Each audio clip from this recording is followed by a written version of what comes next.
আসসালামু আলাইকুম, সবাইকে স্বাগতম। আইসিটি বিষয়ের পঞ্চম অধ্যায় সি প্রোগ্রামিং সম্পর্কিত এসএসসি টেস্ট পরীক্ষা রাজশাহী ক্যাডেট কলেজে যে সৃজনশীল প্রশ্নটি এসেছিল ওই প্রশ্নটি সমাধানের জন্য তোমাদের সাথে আছি আমি মোহাম্মদ সিরাজুল ইসলাম। চলো শুরু করা যাক। প্রথমে প্রশ্নটা দেখে নিই। এই যে প্রশ্নটা আমি এখানে উপস্থাপন করলাম, এই যে লক্ষ্য করি এই ধরনের একটি উদ্দীপক দেওয়া ছিল, নিচ থেকে উপর পর্যন্ত এটা হাইট আর এটা হচ্ছে বেস ভূমি। তার মানে একটি ত্রিভুজের ক্ষেত্রফল নির্ণয়ের এই আমাদের বলেছে উল্লেখিত চিত্রের আলোকে ক্ষেত্রফল নির্ণয়ের অ্যালগরিদম লিখো। অর্থাৎ ত্রিভুজের ভূমি এবং উচ্চতা দেওয়া আছে, এর পরিপ্রেক্ষিতে আমাদের অ্যালগরিদম লিখতে হবে। তো অ্যালগরিদম হচ্ছে একটা প্রোগ্রামের কোন ধাপে কী করব তার ধারাবাহিক বর্ণনা। তো আমরা সহজভাবে এইভাবে লিখতে পারি, ত্রিভুজের এই যে উত্তর গ, ত্রিভুজের ক্ষেত্রফল নির্ণয়ের অ্যালগরিদম নিম্নরূপ। আমরা জানি যে এই ভূমি আর উচ্চতা যদি দেওয়া থাকে তাহলে ত্রিভুজের ক্ষেত্রফল নির্ণয়ের সূত্র হচ্ছে হাফ ইন্টু ভূমি ইন্টু উচ্চতা।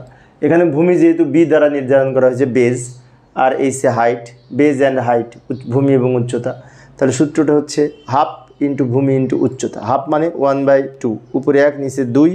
এটা সমাধান করলে আমরা এই 0.5 পাই। 0.5 মানে হাফ, তাহলে হাফ ইন্টু ভূমি ইন্টু উচ্চতা, এই সূত্র ধরে আমরা এখন অঙ্ক করব। তো অ্যালগরিদমের শুরুতে আমরা লিখব প্রোগ্রাম শুরু করি, বা শুরু লিখলেও হয়, শুধুমাত্র অনেকে লেখে শুরু, তা লিখলেও হবে। আমি একটু ভালো করে লিখলাম প্রোগ্রাম শুরু করি। এরপরে ইনপুট হিসেবে বি এবং এইচ এর মান গ্রহণ করব। ইনপুট হিসেবে ভূমি বি, উচ্চতা এইচ এর মান গ্রহণ করব আমরা এখন। গ্রহণ করার পরে এই সূত্রটা লিখব।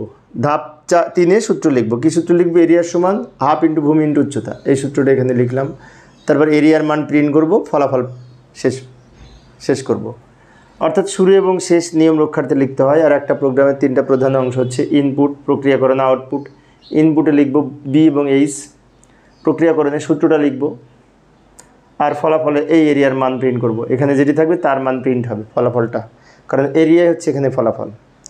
এই হচ্ছে আমাদের অ্যালগরিদম। তো এর আলোকে আমরা যদি ফ্লোচার্ট আঁকতে বলতো, ফ্লোচার্ট আমরা আঁকতে পারতাম, তাই না? ফ্লোচার্ট আমরা এইভাবে অঙ্কন করব। আচ্ছা, এই অঙ্কে কিন্তু ফ্লোচার্ট অঙ্কন করতে বলেনি, এটাই উত্তর, কিন্তু আমি একটু দেখিয়ে দিচ্ছি।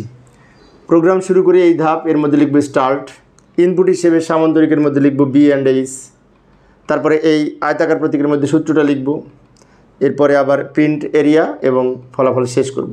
শুরু এবং শেষে একরকম প্রতীক, ইনপুট আউটপুটে একরকম প্রতীক, আর মাঝখানে আয়তাকার প্রতীকের মধ্যে এই প্রক্রিয়াকরণ প্রতীকের মধ্যে সূত্রটা লিখব। প্রশ্নে লিখতে বলছে এইটুকু, আমরা এইটুকু শিখলাম, কারণ অনেক সময় আবার এটাও লিখতে বলতে পারে, সেজন্য এক্সট্রা শিখেছি এইটুকু। এইবার ঘ নাম্বারে যাব। ঘ নাম্বারে বলেছিল, আবার উদ্দীপকে ফিরে এলাম।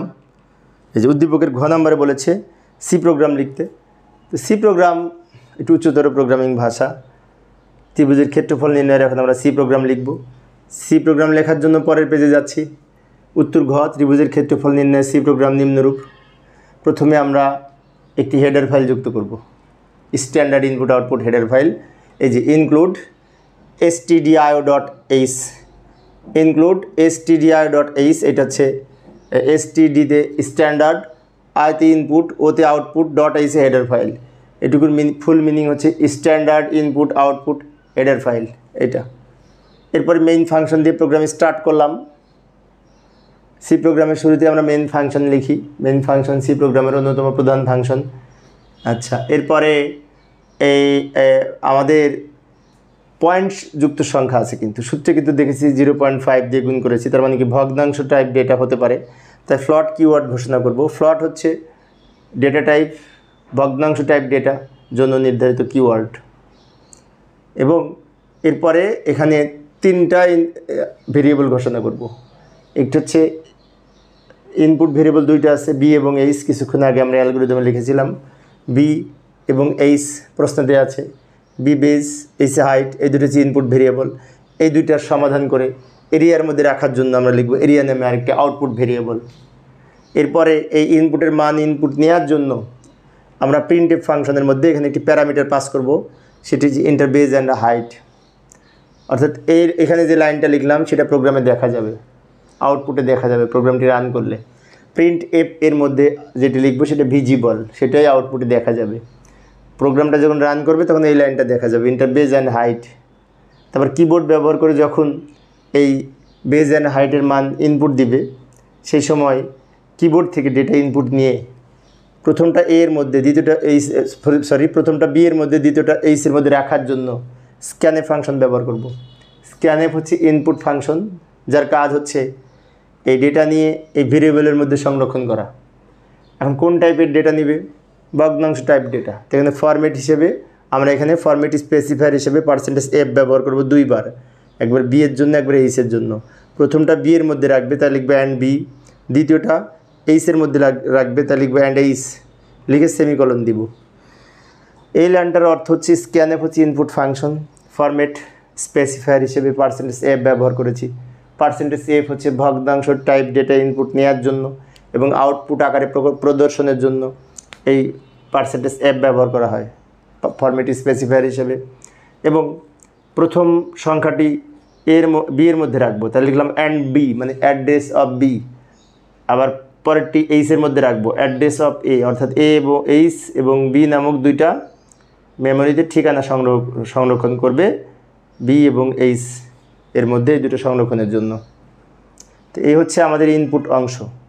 এইবার পরের অংশে এরিয়া নির্ণয়ের জন্য ওই সূত্রটা লিখব, মনে আছে? হাফ ইন্টু ভূমি ইন্টু উচ্চতা, অর্থাৎ half into B into H, এটা লিখব, সূত্রটা লিখলাম। এটা সূত্র ত্রিভুজের ক্ষেত্রফল নির্ণয়ের। এরপরে যখন ফলাফল প্রিন্ট করবে, প্রিন্ট এফের মধ্যে এরিয়ার মানটা আবার এখানে প্রিন্ট করবে।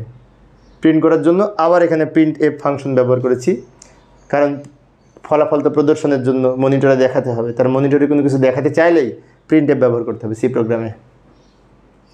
এর মধ্যে লিখবে area is equal to %f, যেখানে লিখবো সেইখানে এই ফলাফলটা প্রদর্শন করবে। তার মানে এটাকে ক্যালকুলেশন করে বি এবং এইচের মান যা দিব তার উপর ভিত্তি করে এইখানে মানটা প্রদর্শন করবে। কমা দিয়ে কার মান প্রদর্শন করবে? এরিয়ার, এই এরিয়ার। তাই এরিয়াটা আবার এখানে লিখতে হবে, এখানে যা লিখবো তার মান এখানে দেখা যাবে। আচ্ছা, আমি যদি ভুল করে এখানে বি লিখি, তাহলে আবার বি এর মান যেটা সেটা এখানে দেখা যাবে, এখানে যা লিখবো তার মান এখানে প্রদর্শন করবে। বিষয়টি খেয়াল রাখবো। সবার শেষে রিটার্ন 0 লিখে প্রোগ্রাম শেষ করব। তা আমি অবশ্য সহজভাবে আলোচনা করার চেষ্টা করি। তো এটা যদি আমরা আউটপুট দেখতে চাই, তো এই ধরনের আউটপুট পাবো। তো লক্ষ্য করি, প্রথমে আউটপুট আমরা প্রোগ্রামটা যখন রান করবো তখন এই যে লাইনটা দেখা যাবে, ইন্টার বেজ অ্যান্ড হাইট। তো আমি বেজ অ্যান্ড হাইট দিই। মনে করি বেজ হচ্ছে 12, হাইট হচ্ছে 8। ওটা লেখার পরে এন্টার বাটনে চাপ দেওয়ার সাথে সাথে এই লাইনটা দেখা যাবে, area is equal to %f, যেখানে লিখেছি সেইখানে এই বি এর মান 12, এইচ এর মান 8। এই সূত্রে বসে ক্যালকুলেশন করে এরিয়ার যে মান হবে সেইটা এখানে প্রদর্শন করবে। 48 হয়, কিন্তু 48-এর পরে পয়েন্ট দিয়ে আরও 6টা শূন্য প্রদর্শন করবে, কারণ %f এর ডিফল্ট আউটপুট হচ্ছে পয়েন্টের পরে 6 সংখ্যা প্রদর্শন করবে। তো এইভাবে সি প্রোগ্রাম লিখতে পারি। আশা করি তোমরা এখন পারবে। তো প্রিয় শিক্ষার্থী বন্ধুরা, এই ছিল আজকের আলোচ্য বিষয়। পরের ক্লাসটি দেখার আমন্ত্রণ রইল। খোদা হাফেজ।